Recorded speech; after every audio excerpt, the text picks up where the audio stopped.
His Excellency Paul Kagame ati nubwo ndi umusaza gusa kureka inyama nyinshi n'amata menshi byananiye gusa ariko ndi kwiga kubigabanya uretse gato ndagira ngo dusubire inyuma gato kidogo umwaka ni 1957 muri Mutarama wo mwaka hazwi nko murango uyu munsi hari umuryango wari utangira urugendo rwo gutegereza amezi 9 barindira umwana wari kuzavamo umucunguzi w'u Rwanda umwana wari kuzahara byose adase n'amagara ye ngo nge nawe tuwe dufubitswe amafu n'amahoro udase n'amata yagira inka uyu munsi ni umuryango wa Deogratius Rutagambwa na Asteria Rutagambwa uko biri kose abasubwa mbere ubumvise nti tayari wamaze kumva neza wo kirenga warahiriye kuzarurengera mpaka kukake kanyuma avoma indagaciro zo kubaha no kwiyubaha niba utabyumvise neza nuko bimeze. Itariki yiteka yego u Rwanda nta mateka rugira iteka rimwe risa ibyo nabyo ni inkuru ahubwo itariki Imana yarusize izindi yezeho mu Rwanda ni itariki 23 z'ukwakira muri wa mwaka w'1957 umubyeyi Asteria amaze amezi 9 atwita umwana waje kwitwa Paul Kagame umukuru w'igihugu cy'u Rwanda rutaneshwa uyu munsi yaravutse tayari twinje mu buzima bwa His Excellency Paul Kagame umugabo uri ku gasongero kabandi banyarwanda bose ese ujye ubyibuka ko nawe ari kimwe mu birango bikuru by'u Rwanda kangufasha inyuma y'ibendera ry'igihugu ikirangantego cy'igihugu n'indirimbo yubahiriza igihugu ujye wongeraho Kagame yego His Excellency Paul Kagame perezida abandi ba perezida kandi bose none uyu mana y'u Rwanda usa n'uwavuye mu ijuru hanze y'akazi katoroshye twamutoreye ko kudushumba abari mu duke ikiza cyanjye ntabwo ntinda. Iyo usomye igitabo cye nakubwo ne interview yahawe umunyamerika Stephen Kayinza wiyugeze kutavugaho rumwe kubera gushaka kubihiriza White House yandika ibitabaryoye mu matwi igitabo cye na His Excellency Paul Kagame nta wamenye impamvu cy'iki gitabo nyamara ibyanditswemo iyo bisomye usanga ari interview umwanditsi ateruye hakarambikaho muri cyo rero ndavuga igitabo ntumva ikindi. His Excellency Kagame avuga ko ikintu kimugora ari ukubahiriza igihe amaze kubahiriza igihe hagomba guha abandi ati aho makeneye n'ubufasha kuko iyo ndi muri gahunda zanjye igihe kimbana gito nkisanga ngeze no mu gicuku mu yandi magambo yubaha gahunda agera n'abandi ariko kubera ibyo abashaka kugera mu buzima bwe bwite bikaba byinshi ujyanyije n'igihe afite nuko abantu badanje bose bagendekera atariko rero ubundi ndi wa muntu wa nimugoroba nkiva mu kazi mbanza gukora agasiporo ngo nikuremo stress nk'abandi bakire bose ahubwo kandi kantu umusaza w'umujene uzabatsinda kandi warukwiye ku meto yihariye ni imirire itangaje agakunda gusoma mvuze ngo iki akunda gusoma maze rero byari ku muntu hariye nkawe usanga ari byose ikindi ugenda usinyeho n'ukuntu hakunda abantu bato cyane ahubwo unyemerere byinshi ku buzima bwa kirenga hanze office tubisasanuye tubyogarano wapana nyirangarama icyo tutasiga kandi n'ukuntu umuhungu we w'imfura akunda imodoka zihenze nimvuga imodoka umva imodoka iyo yawe ugendamo si imodoka mwana ni imodoka ari nako n'umuduka ibyo kuba kandi ikunda ifoto iryoshye n'abana bizungereza ntabwo twabirenze ingwe ubundi se harya aho ugiye mu biki ko atarongora turaca kuri aya ni umusiti mwiza Rwanda rwagize kuri discipline za gisoda ahubwo se ibyishoramari mu makipe nka APR ndabizi nta kintu warubizeho niba urunabizi ndabikwibutsa neza nk'ubwo se waruzi ko yani Kagame afite ahuriye na Miss Naomi ishimwe Naomi mwana Miss Rwanda 2020 ntago twasiganje Kagame usigaye yabarizwa mu mwanya ushyiraho imirongo migari nge nawe tugenderaho ibyitwa policies ziyobora igihugu ibivugwa ku gakungu kabo ndetse na za business bafite mu Amerika udase n'ukuntu bajyaga mu tubari na karabu zikomeye mu Amerika kwitsa ku muti wa brand ibyo ni nk'itegeko kunyogosho n'imicongo y'abanyakoreya ibyo gukurura ku mugongo w'ingona ashinjwa n'ibigasha bitagira gasani na gahunda z'ukuntu yaje kwisubira ageze mu Bwongereza aho yasize yanditse ibigwi n'amateka ntageranwa tayari ntugira hujya nuko twinjira uyu wumva ni Emperor kuwe ijwi ry'urangwa ku Fevugini kubaho nukubaho nyine. His Excellency Paul Kagame umukuru w'umuryango niwe twanzikiyeho niwe duhereyeho. Of course there is let me say on the side I take breakfast, I have lunch, sometimes I miss lunch, then I have my dinner, he said. Even meals I miss, sometimes it is early, sometimes very late in the night. Cyane rwose hari reka mvuge ku ruhande mfatiraho ifunguro rya mu gitondo breakfast ndarifata ubwo nkafata irya saa sita gusa rwose kenshi ndaricikwa nyuma bwije nkafata ibya nijoro ati hari n'igihe rwose ifunguro rya mu gitondo birangira ntayifasha ubundi ugasanga irya nijoro ndifashe nkerewe cyane mu gicuku. Umunyamakuru aramubaza ati none se nk'umwana mutakubajije indyo yuzuye yawe wamubwira ko urya iki?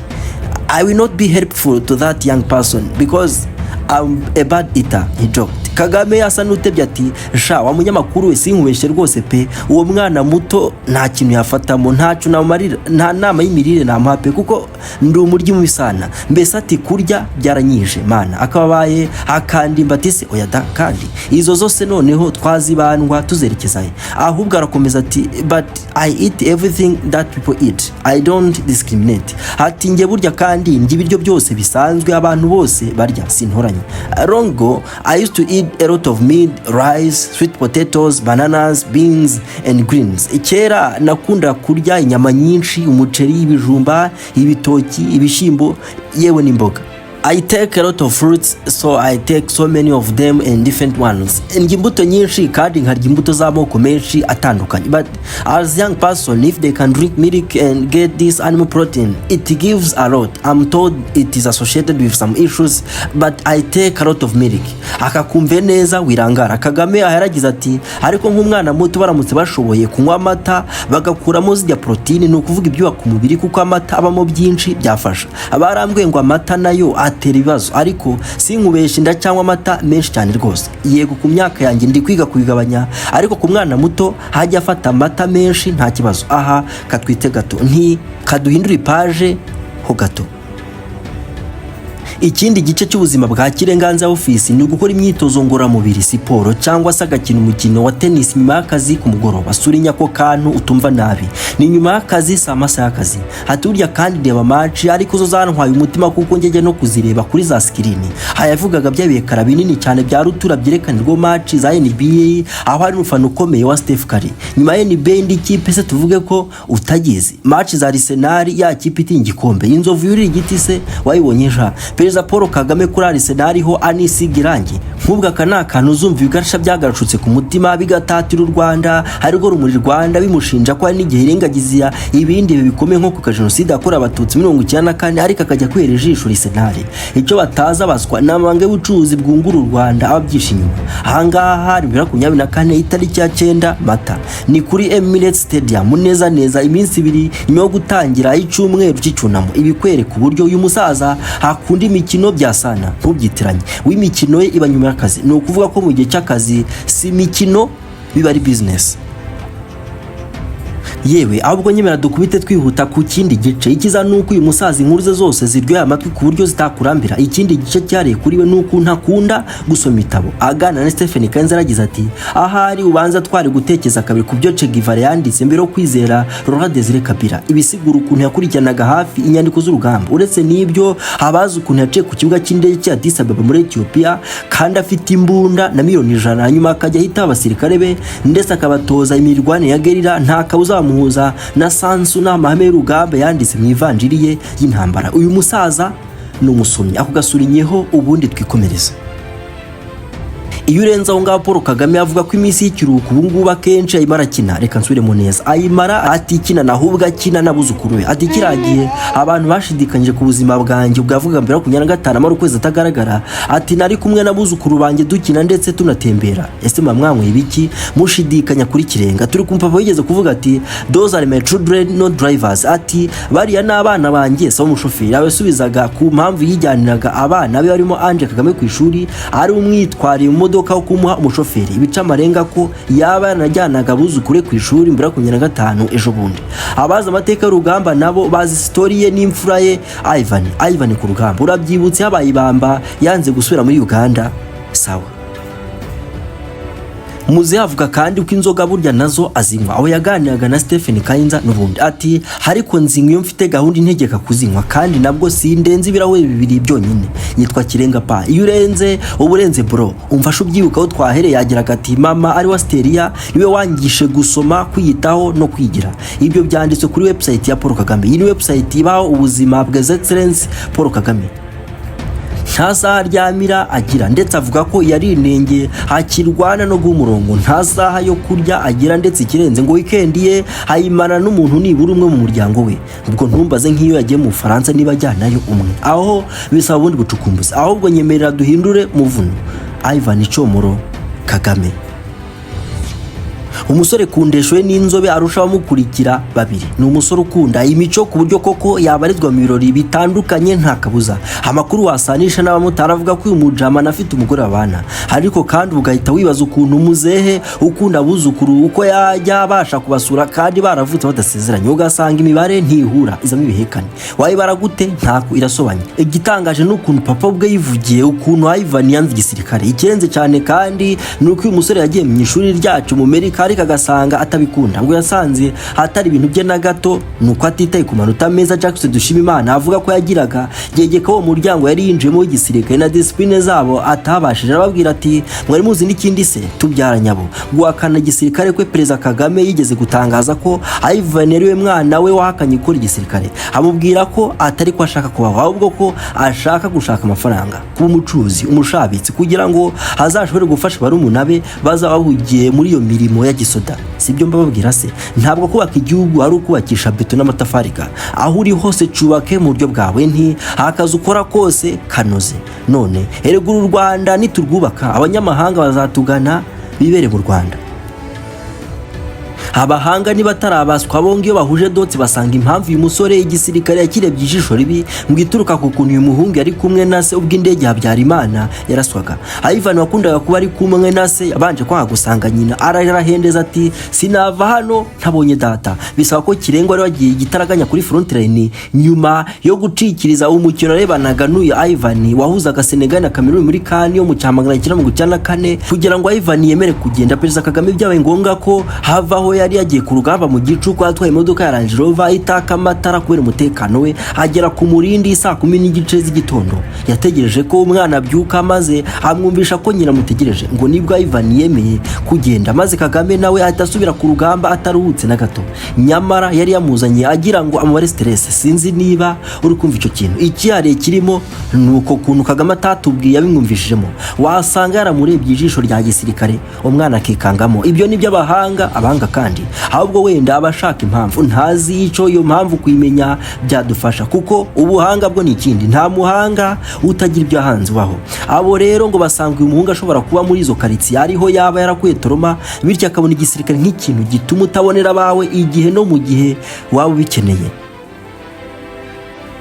Uyu muhungu yagiye agaragara n'abakobwa batandukanye nk'aba nawe ureba. Ikindi gihe nanone akagaragara ari mu ndege ari kumwe n'abandi bari bitisa, akagaragara mu birori by'aba bakobwa bagaragaza imyambare fashion. Ubwo ntiwabura no kureba akagafoto ari kumwe n'ibyamare. Ni umwe mu bana wa Perezida Paul Kagame bagiye baryoherwa n'ubuzima bwo hanze.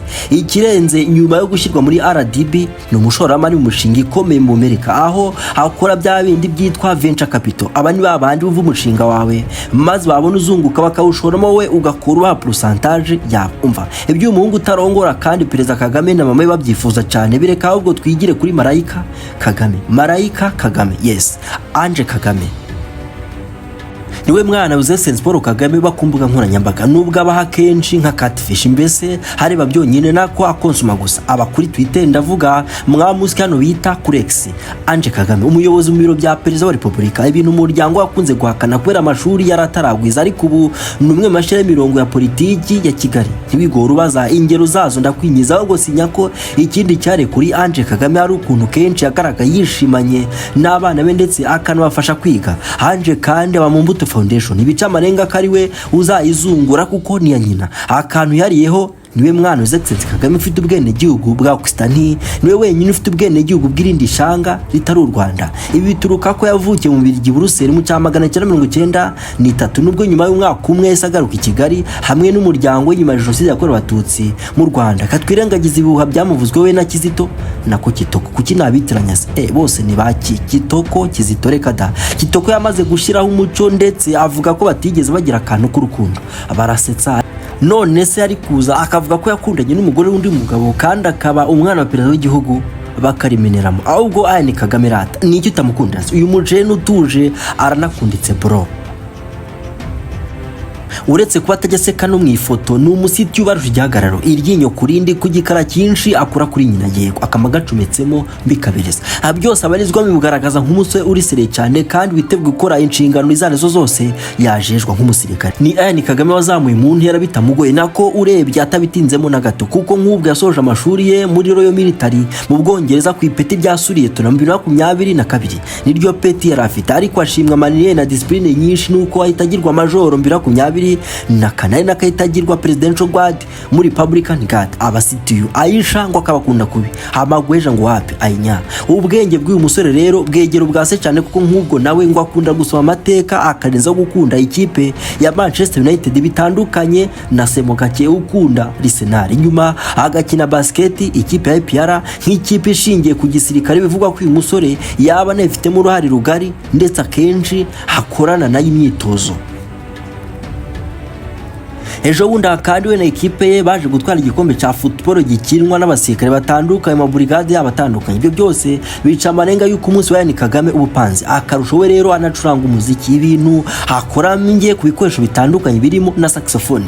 Burya kandi ngo akunda ibintu bya painting bimwe byo gusiga amarangi ibishushanyo bikagirwa n'abahanga abapfumu oya ntunyumve nabi bigirwa n'abareba bitagaragarira amaso kenshi. Uyu reba yitwa David bisigura David uretse ko anitwa Nsengiyumva uramubona umusiti uresha na musinga kandi ko karabuzwa n'iki se ko nawe hari umwe muri yahungu nakobwa barugwiza kwina rwa mutaneshwa asize arubyariye ngo bazamena agahanga igigera zose zashaka kuvogera u Rwanda. Nari mvuze ko hari yasezeranye siwe nshaka ko dutinda ahubwo reba Erixson Kagame hano ariho anaseka uribuka dukomoza kukuba ari inshuti na Naomi. Okay, uyu mukobwa naitwa Brenda akamuvandimwe wa Naomi ishimwe bamwe bavuga ko ari ukurikira katsi ya mbese ubwo Naomi bari batwemaye ko agahita ashaka vuba na bwangu wa gatatu hepfo yabo hari nabandi. Ubu bwari ubukwe bwa Kelly na David umusiti wiganye kandi akaba nakorana na majoro Erixson Kagame. Nureba neza ahantu uzabona Erixson uzahasanga igisimba umusiti Erixson ninde utamukunda se ahubwo buca bwa Kagame Brian we bihagaze bite katumusorezeho. Brian wiyogoshesha nka Kim Jong Un aho natwe ntazadukora urusasu kirimbuzi maze Amerika ekatwotso umuriro nka Iran gutebya. Brian yagaragaye rwose mu nyogosho ubona ko ari gucura ababucura ngo nitujya tubona umwanya wo kubaha uburere nk'ubw'abakuru bacu. Ejo bundi aha yagize gutya atanga indahiro gisirikare habwa ipeti mu ofisiye Perezida Kagame aheruka kwakirika ko yawe ipeti Erixson mukuru we nawe yahereho ryasuriye tunabivuga ko nawe 2027 kwa kwitega kumona hejuru cyane. Ni Brian Kagame nawe utapfa kumenya ubuzima bw'yare uretse kuba makuru avuga ko uyu musore ubwo yigaga muri Royal Military Academy Sandhurst mu Bwongereza yarakunda gukoresha computer cyane ndetse ngo yanahigaga abandi ubwo batekeza byihuse bamubariza muri department z'ubutasi. Na ibyo kuba akunda gukesha mu kabari na makuru samverifi yaba yazanywe n'ibigarasha byabuza akasana udaze n'abamotari mbese kwa kundi turyoshye inkuru ngo turusho kuganira ntuzi bikuri b'imihanda se. Uretse ko kandi kubona umusirikare mw'itabi nta n'uwe kwiye gutungura uretse n'umusirikare n'undi wari we wese. Maze rero reka ubutatu uzacengera runono mu mizi y'ubuzima bwa Jeannette Kagame umugore buje abagore bose umugisha n'umugabo w'ikirengo wamwishakiye akabasingizwa nawe tuzamenye ngo niki kiba kijya mbere gake gake mu buzima bwe bwa buri munsi. Ubu se tuvuge ko nta matsi kubyugira kuri kuriya kuntu aba hatuje n'ibitutsa amagana baba bamujugunya buri munsi nti habishobora ate mama Rwanda nuko dusoje Imana y'u Rwanda n'abazwanyi batazima murahorana murabeho.